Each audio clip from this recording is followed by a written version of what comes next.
Leitura do primeiro capítulo de João, do Evangelho de João, a partir do versículo 35 até o versículo 51, e o tema da nossa mensagem é este aí: por que ser um discípulo de Jesus?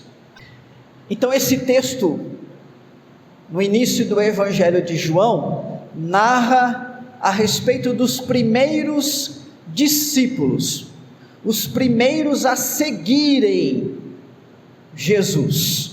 Nós temos de início André, mencionado aqui literalmente no texto, e um outro, é usada essa palavra, e um outro. Estudiosos entendem que provavelmente esse outro é o João, o apóstolo João, o autor aqui deste evangelho. Também nós temos Filipe, aí versículo 42, e depois versículo 41, Simão, que é já apontado aqui, né, já nos é conhecido como Pedro. Então Simão é o nome dele, o nome judeu dele. Depois ele recebe aí um nome aramaico, Kefas, e cuja tradução para o grego é Pedro. E nós temos, por fim, Natanael. Então são os primeiros seguidores de Jesus. Então você pode até decorar, né? André, João, Filipe, Pedro, Natanael. 5 pessoas começam a seguir Jesus. Quantos milhares? Depois, a gente pode até falar milhões, né? Pode não, com certeza. Podemos até falar quantos milhões depois, incluindo no presente século, no presente ano e no presente momento, nós que aqui estamos. Porque nós também nos colocamos nessa condição de pessoas que estão seguindo Jesus. Mas o que implica seguir?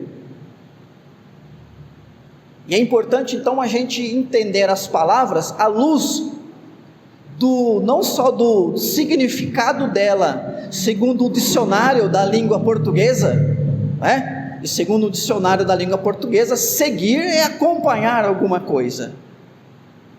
Isso a gente faz constantemente, a gente usa esse termo constantemente no nosso dia a dia, usando o nosso idioma, né, o português. Mas no Novo Testamento, nos Evangelhos, o seguir tem um sentido de tornar-se discípulo. É um segmento que envolve duas coisas que nós falamos na semana passada com base ainda no capítulo 1 de João: adesão e engajamento. Então não é um seguir cego, não é um seguir apenas por causa dos sinais e maravilhas que Jesus fazia. Aliás, Jesus teve seguidores deste tipo. O próprio Evangelho de João, no final do capítulo 2, diz que muitos creram em Jesus. Então muita gente até seguia Jesus porque creram nele, mas diz lá que Jesus não confiava nessas pessoas.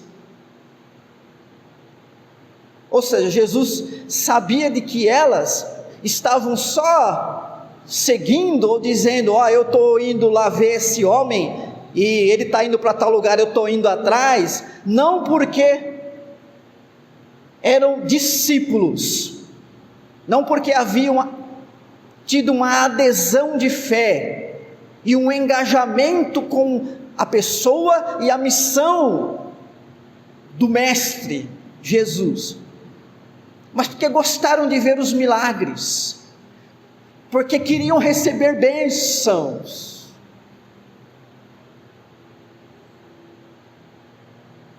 Então nós já entendemos que ser discípulo não é seguir Jesus por um motivo interesseiro.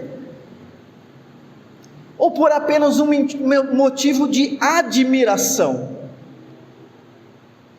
Há muitas pessoas no nosso mundo, as quais nós temos o que admirar delas, ou porque foram grandes líderes, ou porque foram muito sábios, ou porque foram muito piedosos,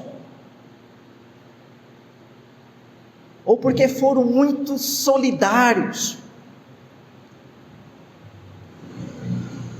porque foram pessoas extremamente caridosas, que fizeram muito em favor dos pobres e excluídos,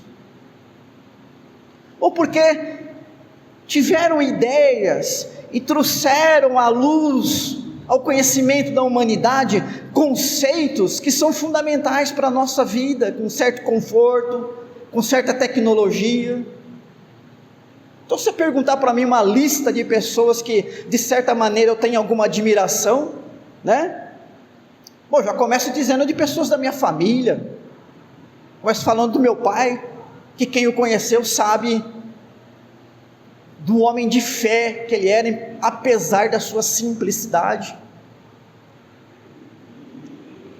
Mas eu não sigo Jesus, e você não deve seguir Jesus apenas porque você o admira, porque é bonita a sua história.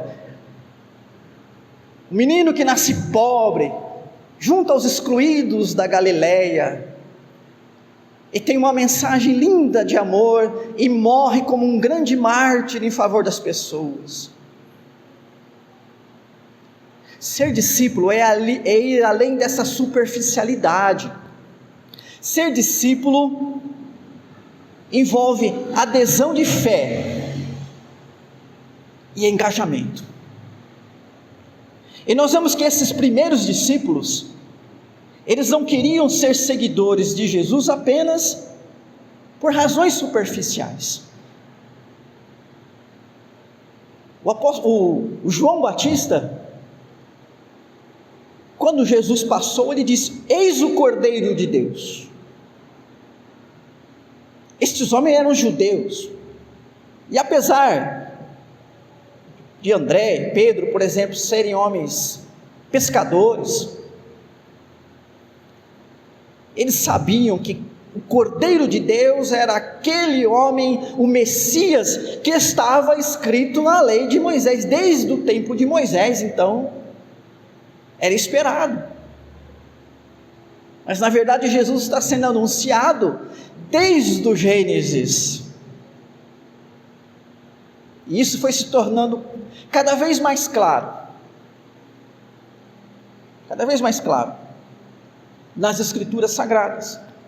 Então, o Pedro, o André, inicialmente o André e o João, eles não queriam somente chegar até Jesus para conhecer, né? Olha, eu sei que é o Jesus, legal, foi bom te conhecer. Para eles não bastava o contato, a apresentação. Eles chegam até Jesus com uma disposição diferente de espírito. Eles chegam até Jesus atraídos por Jesus e com uma disposição de seguir Jesus. Porque quando eles chegam, Jesus olha para eles, e o que eles dizem para Jesus? Versículo 38, qual é o seu endereço? Onde é que o senhor está residindo? Onde é que o senhor está se hospedando? E Jesus, irmãos e irmãs, percebe que há mais coisas, que havia neles uma atração e uma disposição por Jesus, porque o próprio Jesus vai dizer para eles: o que é que vocês estão procurando? O que vocês estão investigando? O que vocês querem realmente saber a respeito de mim? Então o discípulo, o verdadeiro discípulo, ele foi agraciado por duas coisas. Além da adesão de fé e do engajamento, ele foi agraciado pela atração Deus, pela graça, o atraiu, ele o atrai a Jesus. Há algo que me atrai a Jesus, há algo no meu coração, que me faz voltar para Jesus, de tal maneira que eu não tenho Jesus pela força, pela imposição. Você pode impor religião na vida de uma pessoa, mas você não pode impor o discipulado. Você pode obrigar uma pessoa a ser de uma religião, mas você não pode obrigá-la a ser discípulo de Jesus, porque isso depende dela ter sido atraída pelo próprio Deus. Não pense que esses homens eram melhores. Nós sabemos que Pedro não era dos melhores, porque Pedro precisou dar muita cabeçada e no final do evangelho chorar muito para tornar-se um apóstolo de Jesus Cristo. Estes homens foram agraciados, assim como você foi agraciado, pois um dia você ouviu deste Jesus e você sentiu essa atração, e essa atração, uma disposição: eu quero seguir Jesus, eu sigo Jesus por vontade minha. Mas essa vontade não é fruto da sua obra, não é porque você é melhor do que os outros, é porque a graça de Deus dispôs o seu coração como dispôs o coração desses homens. É isso que eles pretendiam então. A graça de Deus tocou estes homens. Nós queremos ser seus discípulos. Por quê? Aí vem o tema, né? Por quê? O que leva uma pessoa a ser discípulo de Jesus? Por que alguém quer ser, ou por que ser um discípulo de Jesus? O que Jesus faz? O que acontece com quem se torna discípulo de Jesus? E nós tiramos desse texto algumas coisas. Primeiro, a razão de ser um discípulo de Jesus é porque Jesus restaura a dignidade das pessoas. Na sociedade humana há muita exclusão, há muita comparação, há muita vaidade, há muito desprezo. O egoísmo é seletivo. A pessoa egoísta, ela é seletiva, e a nossa sociedade, ela é egoísta.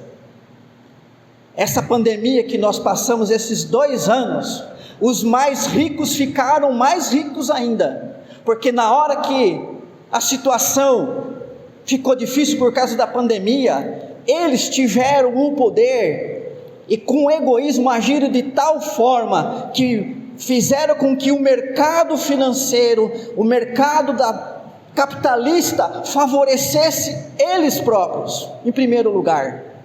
Então pergunte para os bilionários do mundo se eles perderam dinheiro na pandemia, ou se eles não ficaram mais bilionários ainda. Em compensação, a extrema pobreza avançou em partes do nosso país, porque o Brasil é um país totalmente heterogêneo, né? O Brasil tem todas as classes sociais, e numa cidade você encontra de todas elas, principalmente nas cidades mais desenvolvidas, bolsões de pobreza e condomínios de luxo.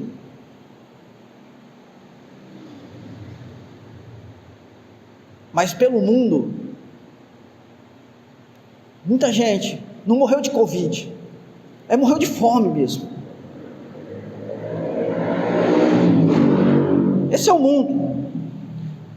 É um mundo que qualifica as pessoas pelo que ela produz, pela utilidade dela, o quão útil ela é para a sociedade. Não é um mundo de misericórdia, de compaixão. E olha, queridos, o versículo 43 diz que Jesus encontrou Filipe lá na Galileia. Diz que ele partiu para a Galileia, encontrou Filipe e partiu de Jesus as palavras: segue-me, vem ser meu discípulo. E é interessante notar, queridos irmãos, irmãs, que a Galileia era a terra dos excluídos. Jesus não chama o seu discípulo, este que é um dos primeiros discípulos, ou este que é o primeiro a ser chamado por ele, ele não chama em Jerusalém, ele não chama na Judeia, ele não chama na capital, ele não chama no templo, ele não chama entre os saduceus e os fariseus, entre os escribas, ele não chama entre a elite, entre os que faziam parte da corte, entre os ricos, famosos, conhecidos e de bom cargo. Ele vai lá na Galileia, a terra dos marginalizados, lugar de onde nada de bom podia sair, como Natanael vai observar depois, quando disseram: olha, achamos o Jesus o Nazareno. Ele mesmo, Natanael, vai falar: sai alguma coisa boa desse lugar? Pense em algum tipo de bairro desta cidade, ou em alguma região desse nosso estado ou país, onde muitas vezes nós também pensamos dessa maneira: pode sair alguém, algum líder, alguma pessoa a qual tenhamos alguma admiração daquele lugar, algum respeito?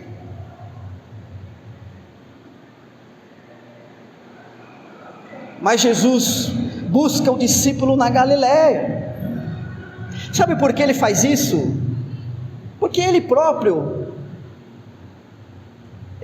não tinha nenhuma condição social que ele fosse credencial, porque ele também era um nazareno, um homem da terra dos excluídos, embora fosse da linhagem de Davi. Pouco importava isso. A elite do seu tempo pouco estava se lixando para isso. Mas principalmente Jesus faz isso. Ele chama pessoas para ser seus discípulos de qualquer lugar, de qualquer raça, de qualquer condição social, porque o que Jesus busca nas pessoas não é o que elas têm a oferecer para Ele. Porque ser discípulo de Jesus não tem a ver com a sua inteligência, com os seus diplomas, com a sua profissão, com o seu status social, com a sua conta bancária. Independe. Até porque diante de Deus, o mais rico e poderoso deste mundo é o mais pobre, miserável e incapaz. Porque Jesus é Deus. E Ele é incomparável. Sabe por quê? Porque nós só somos criaturas, nós somos criados por Deus, nós não somos deuses,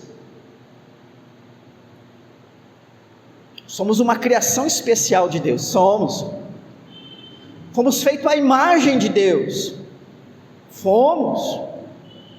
isso significa que há algo em nós, com certa similitude, com certa semelhança ao nosso Criador, sim. Entende-se que é a nossa racionalidade, é a nossa condição moral, especialmente a condição íntegra e de santidade dos primeiros pais, que foi perdida, lá no Gênesis 3. Então, queridos irmãos, irmãs, se você for convidar uma pessoa para ser discípulo de Jesus, não fique escolhendo, não precisa escolher. Os pobres não servem, ou os ricos não servem, os indoutos não servem, não, é só o pessoal da elite que serve. Jesus é para tudo e para todos, e diante dele nós somos todos iguais. iguais. Nesse momento que você está aqui, você é exatamente igual aos outros. Nesse momento que Deus está aqui, nada há diferente na sua vida, diante de Deus. Por isso, qualquer pessoa, qualquer sentido pleno, pode ser um discípulo de Jesus. Basta a graça de Deus. É só isso que é necessário. Então Jesus, ele restaura essa dignidade das pessoas. Segundo lugar, Jesus transforma a identidade das pessoas, ou podemos dizer, ele modifica o caráter das pessoas. Versículo 42 mostra que Jesus mudou o nome de Simão. Mudança de nome na Escritura também é algo importante. Vários personagens tiveram seu nome mudado. Abraão era Abrão, Sara era Sarai, Israel era Jacó. Essas mudanças de nome têm a ver com a missão, tem a ver ou está relacionado com a missão da pessoa. Quando Jesus então vê Simão, porque o seu irmão André vai, olha, ô Simão, ou Simeão, que é o nome hebraico, né? Olha, nós encontramos o mestre, o Rabi, o Cristo. E Pedro vai lá, e aí Jesus diz: Simão, não, você é Kefas, Cefas, Kefas no aramaico, que vem de pedra, ou Pedro, Petros no grego. A Escritura depois mostra como Pedro exerceu um ministério de referência, como Pedro foi alguém que Deus usou no início da igreja para a sua liderança. Ele é chamado lá em Atos como coluna da igreja, Gálatas 2:9, perdão, não é Atos. Então, Jesus já está falando do seu ministério. E a leitura do Evangelho, queridos irmãos e irmãs, e quem já teve essa leitura, sabe que é muito interessante observar Pedro, porque Pedro, um homem extremamente voluntarioso, pronto para falar, pronto para chorar com o mestre, sorrir com o mestre, mas um homem que na hora do vamos ver negou a Jesus. Jesus advertiu ele ainda. Pedro disse: Jesus, eu vou morrer com você. Jesus diz: Pedro, olha, antes que o galo cante, você vai me negar 3 vezes, não foi uma vez só. Isso é mais para o final do Evangelho. E ele negou 3 vezes. Na terceira vez que ele negou, diz o texto que Jesus só olhou para ele. Sabe quando cruza os olhos assim? Naquele momento, Pedro chora amargamente. E quando Jesus ressurreto aparece, então acontece a verdadeira conversão desse homem. Pedro entende o quanto ele amava Jesus, e Jesus vê o quanto o amor de Pedro era sincero por ele. Então Jesus diz: agora sim, apacenta as minhas ovelhas. Então agora você vai pastorear o meu povo. Um homem bruto, um homem voluntarioso,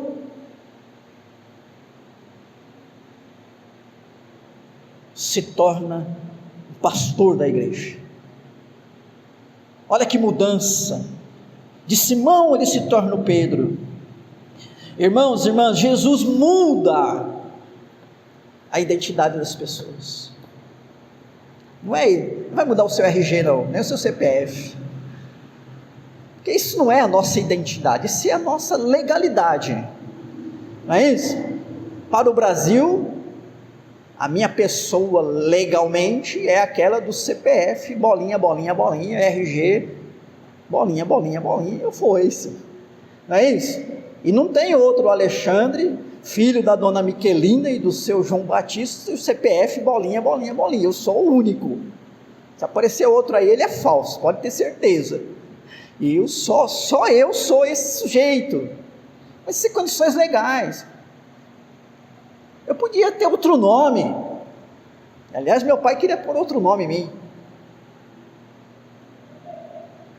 Como podia ter outro número de CPF, RG, não é isso? Podia ter outra cor de cabelo, ou podia ter cabelo, na verdade, na parte da frente. Pelo menos eu tenho uma parte aqui que tem ainda, né? Gente, a minha identidade é meu caráter, como é o seu. Quem é você? Geralmente quem conhece a gente mesmo, que está pouco se lixando para o número do nosso RG, é o nosso cônjuge, é o nosso filho, filha, os nossos pais. Estes conhecem quem somos verdadeiramente. É claro, você mesmo, você sabe quem você é, não é isso? Nossa, fulano é gente boa. Como é que você sabe? Não, sempre encontro com ele aí no churrasco, sujeito é bom de conversa, é legal, né? Precisa ver se churrasco é um bom lugar de você conhecer o caráter da pessoa, não é isso? Como já diziam os antigos, quer conhecer alguém, coma 1 quilo de sal junto com ele, né? É isso aí. Pedro teve uma mudança de caráter, tornou-se uma outra pessoa, porque ele foi regenerado, porque nasceu de novo, porque foi liberto do pecado, porque teve essa disposição de seguir Jesus, porque foi um homem de fé. Isso acontece com o verdadeiro discípulo. Um discípulo tem a vida transformada, sim. Muita gente quer ganhar na Mega Sena para ser uma nova pessoa. O dinheiro não transforma as pessoas, o dinheiro transforma a condição material das pessoas. Pode dar mais conforto, quem sabe até mais saúde para ela, uma sensação de felicidade, pode, mas ele não muda o caráter das pessoas. Pelo contrário, algumas pessoas têm que agradecer por ser pobres, porque há vários exemplos de pessoas que eram boas pessoas até a prosperidade chegar, aí se tornaram pessoas completamente más. Eu acho que isso não é uma regra, mas eu vejo que é muito mais fácil o dinheiro ser negativo do que positivo na vida da pessoa. Não estou falando daquele dinheiro que você precisa para pagar suas contas, comprar um alimento, dar um conforto, segurança para os seus filhos. Estou falando daquele dinheiro, aquela gordurinha que a gente às vezes quer ter para poder queimar à vontade, mera ilusão, achar que isso vai transformar o seu caráter. Não vai. Aliás, nada vai, não é o seu diploma, não é a sua faculdade, não é a sua condição social, não é o seu status de forma alguma, é só Jesus que pode mudar a sua vida, e isso acontece somente com os discípulos também. Não basta você entrar na igreja, entra por aquela porta e sai por aquela e acha, nossa, sou uma nova pessoa. Só se nesse pequeno trajeto você foi atraído pela graça, entregou sua vida a Cristo e tornou-se um verdadeiro discípulo. O processo de mudança vai começar. Também ninguém muda, né, de hoje para amanhã, como num relâmpago. Em terceiro lugar, queridos irmãos e irmãs, Jesus liberta as pessoas da religiosidade nominal, religiosidade humana, para ser a sua religião. A religião do discípulo chama-se Jesus.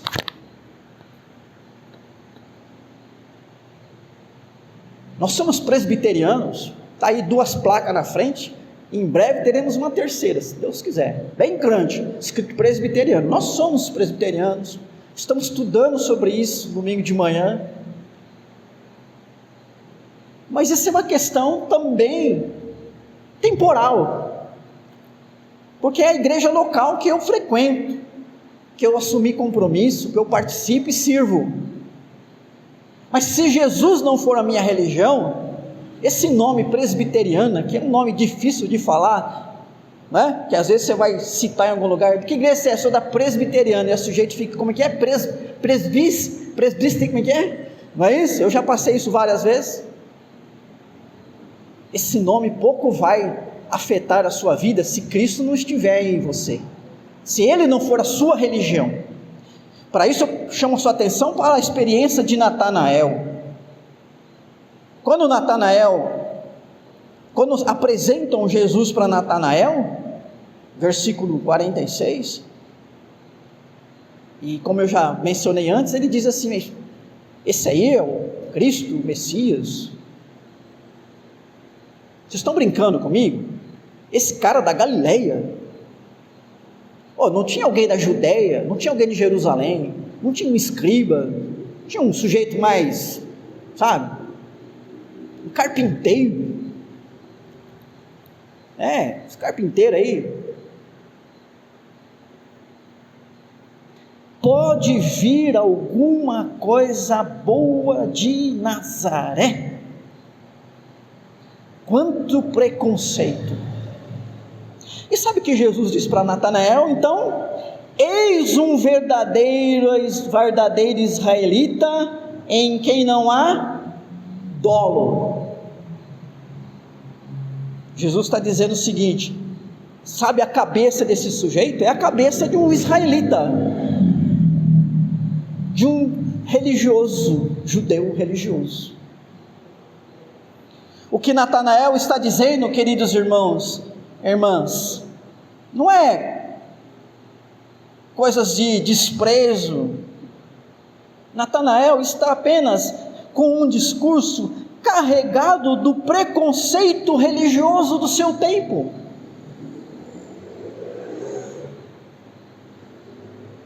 É isso. Um homem religioso, e uma religiosidade que era cheia de preconceitos. Então Natanael representa as pessoas que, para se tornarem discípulos de Jesus, precisam romper com aquela religiosidade morta, cerimonial, de tradição e de costume, aquela religiosidade de nome, aquela religiosidade exterior, aquela religiosidade de tradição, aquela religiosidade onde a pessoa diz: eu tenho uma religião, minha religião é... Segundo o próprio censo do IBGE, falta pouco para 100% dos brasileiros terem alguma religião. Há um grupo pequeno de ateus e agnósticos. Os demais são pessoas que dizem: eu tenho sim alguma religião. Mas você vai em algum lugar? Você pratica? Essa pergunta não importa para o IBGE, porque o IBGE tem outra finalidade. É uma pesquisa sociocultural, socioeconômica cultural. Então ele não quer saber qual é o meu engajamento com a minha religião, ele só quer saber se eu sou religioso ou não, ou se eu tenho alguma expressão de fé, só isso. É um órgão público, não é um órgão religioso. Mas dos milhares de habitantes de Cravinhos, quantos estão de fato engajados em uma religião, aquela que eles dizem que fazem parte? Qual é a porcentagem? Ou até a porcentagem de evangélicos. Hoje é apontado que o Brasil tem mais de 40 a 60 milhões de evangélicos. Hoje é domingo, para o evangélico é o dia especial dele estar na igreja. Será que temos 60 milhões de pessoas na igreja hoje? De evangélicos hoje? Na verdade nós temos um tanto de milhões aí chamados os desigrejados, né? Ou os crentes do YouTube. Aí o YouTube tem gosto, o YouTube é para todo tipo de gosto, não é isso? Irmãos, Jesus precisa ser a religião das pessoas. Jesus se apresenta a Natanael como a religião verdadeira. Note no versículo 51 que ele vai citar uma passagem que nos faz lembrar a escada de Jacó. Jacó teve uma visão. Jacó, o pai dos israelitas, teve uma visão. Quando ele fugiu da sua casa, com medo do seu irmão Esaú, no meio do caminho ele deitou ali em qualquer lugar, travesseiro, fez uma pedra de travesseiro e teve um sonho, e ele viu uma escada, anjos que subiam e desciam. Essa escada ligava a terra e os céus, Deus e os homens. Jesus cita esta passagem para Natanael. Ele está dizendo: quem liga os homens a Deus sou eu.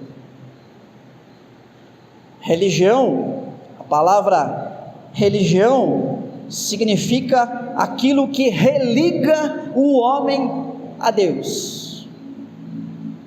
Vem lá do latim. Então, religião que liga você a um grupo de pessoas, e só isso. Religião que liga você a uma tradição, religião que liga você a um tipo de doutrina, religião que liga você a qualquer coisa, mas não te liga a Deus, não é religião, a verdadeira religião. E o único que pode ligar o homem a Deus é Jesus. O próprio João vai depois, capítulo 14, registrar as palavras de Jesus: eu sou o caminho, a verdade e a vida, ninguém vem ao Pai senão por mim.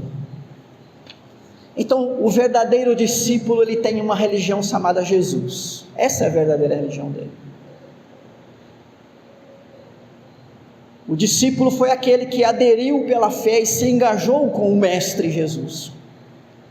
Ele foi atraído pela graça, e essa graça dispôs o seu coração a seguir Jesus Cristo.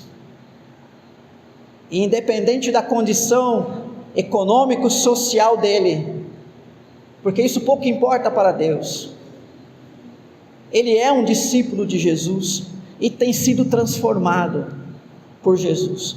Por isso, alguém é discípulo de Jesus, e é esta palavra que você deve levar às pessoas para que elas sejam discípulos de Jesus.